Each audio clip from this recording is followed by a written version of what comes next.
रात का गहरा अंधेरा था, हवा में सिहरन थी और दूर दूर तक सिर्फ घने जंगल की आवाजें सुनाई दे रही थीं।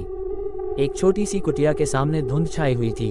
वहां रहने वाला बूढ़ा साधु, जिसके सफेद बाल बिखरे हुए थे, आंखों में अजीब सी चमक और चेहरे पर डर का साया था, माला फेरते हुए बुदबुदा रहा था। तभी अचानक हवा में अजीब सी ठंडक घुल जाती है। साधु के होंठ कांपते हुए कुछ मंत्र पढ़ रहे होते हैं, मानो किसी बड़े खतरे का आभास हो।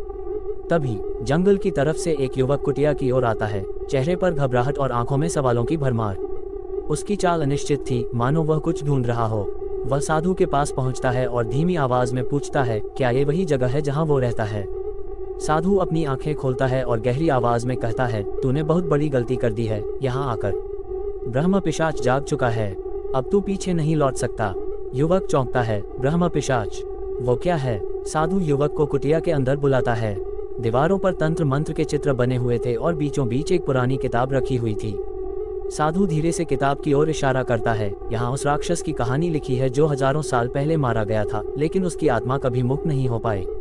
वो हर 100 साल में जागता है और जिसे वो चुन लेता है वो उसकी मौत का शिकार बन जाता है।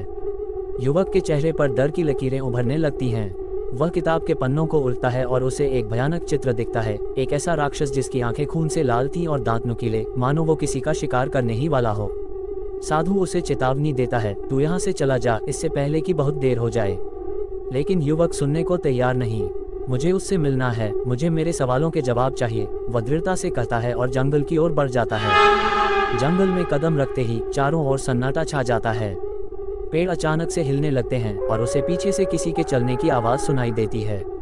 जब वह मुड़कर देखता है तो कोई नहीं होता। जंगल के बीचों बीच एक पुरानी हवेली दिखाई देती है। दरवाजे पर जंग लगे हुए ताले थे, लेकिन हवा के झोंके से वो ताले टूट जाते हैं और दरवाजा अपने आप खुल जाता है। युवक डरते डरते अंदर कदम रखता है। अंदर घुप अंधेरा था, सिर्फ दीवारों पर कुछ अजीब सी आकृतियां उभर रही थीं। तभी अचानक एक ठंडी हवा का झोंका उसके पीछे से आता है और वह मुड़कर देखता है। एक परछाई उसके ठीक सामने। वह परछाई धीरे धीरे आकार लेने लगती है और आंखों से आग जैसी चमक निकलती है। युवक कांपते हुए पूछता है, तू कौन है? वह परछाई जवाब देती है, मैं वही हूँ जिसे लोग ब्रह्म पिशाच कहते हैं। अभी युवक कुछ कह पाता, तभी हवेली के दरवाजे बंद हो जाते हैं। बाहर तूफान उठता है और अंदर एक अजीब सा हंसने की आवाज़ गूंजती है। ब्रह्म पिशाच की लाल आंखें चमकती हैं और वह धीरे धीरे युवक की ओर बढ़ने लगता है। युवक के चेहरे पर डर और मौत का खौफ साफ दिखाई दे रहा था। अचानक हवा में गूंजती हुई एक चीख सुनाई देती है और सब कुछ अंधकार में डूब जाता है। क्या हुआ? क्या ब्रह्म पिशाच ने युवक को अपना शिकार बना लिया, या कोई और रहस्य है जो सामने आने वाला है? सस्पेंस। अब आगे क्या होगा? क्या युवक ब्रह्म पिशाच से बच पाएगा, या ये केवल कहानी की शुरुआत है? अगले एपिसोड में आपको इस रहस्य का पता चले।